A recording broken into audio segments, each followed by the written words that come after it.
Welcome back, and I've got a big book for this review. Like, it's ginormous.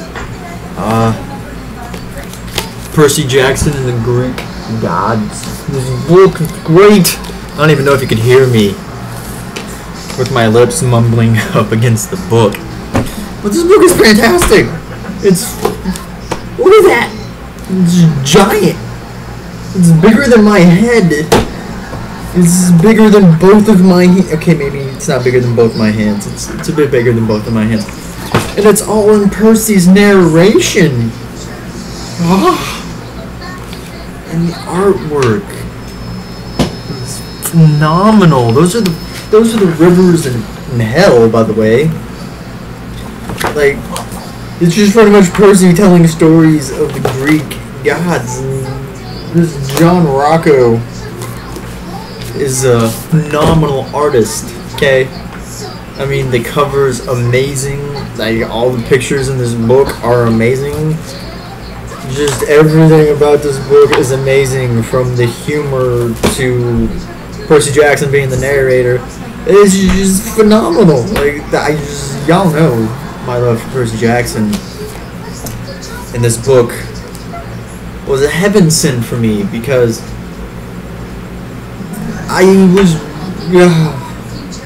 there was something about the last book that I was really disappointed with, that I'll get to when I review The Bloods of Olympus. But this book is in Percy Jackson's narration only, of him retelling stories in his own way about how the gods got to where they were, like how Dionysus became one of the Olympians, how Artemis and Apollo became one of the 12 god Olympians, how each and every single one of them got their seed. Pretty much. I mean, it's got Hestia, and it's an order from birth too. Technical birth, not when they came out. Hestia, Demeter, Persephone, Hera, Hades, Poseidon, Zeus, Athena, Aphrodite, Ares, Hephaestus, Apollo, Artemis, Hermes, and Dionysus. And then it's got Percy riding blackjack. It's beautiful.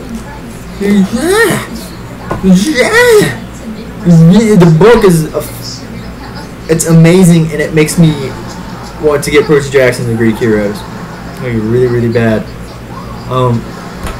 But this book is just phenomenal, and any Percy Jackson book or any Rick Riordan book in general, I'm gonna like gush over and be like, you know, you personally, you should get the book. It's fantastic. Rick Riordan is one of my favorite authors in general, and that's his humor is just it's fantastic. My hair is doing things that I don't want it to.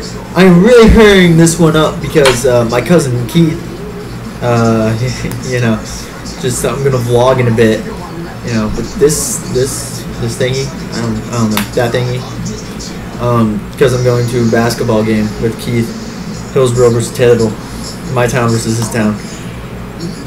But so this book, I mean, it's great because, like I just said, his humor is one of my favorite that I've ever read. And I'm not saying he's the only humorous author out there, because then that'd be a big fat lie. But I don't know, there's just something about Rick Riordan's humor that I really like above the others. There's just something about his humor that catches my attention, or keeps my attention more than any other author. And I don't know, it might be the fact that Percy Jackson is my favorite character of all time in medium retrospect, but there's just, I mean, the retelling of the gods and all of that, of how, like, the Golden Age, like, what was that title chapter? The Golden Age of Cannibalism, yeah, because Kronos ate his children, if you didn't know. It's like, I didn't have a child. Zeus kind of did the same thing. He ate somebody. I forget who it was, but he ate somebody or tried eating somebody. It's been a while. But I mean, just like the golden age of cannibalism. Demeter turns into Grandzilla. Yeah, Persephone marries her stalker. Hera gets a little cuckoo. Athena adopts a handkerchief. Ares, the manly man's manly man. Hades does home improvement. Are you kidding me? Like, the chapters are fantastic. Poseidon gets salty. I'm right there with you, buddy. I get salty too. Zeus kills everyone. And how he starts off with, what was it? There's the beginning and stuff. Okay, and I think there was a chapter before the age of cannibalism about him explaining why Zeus isn't first. I think. No. I'm insane, apparently. I'm insane because...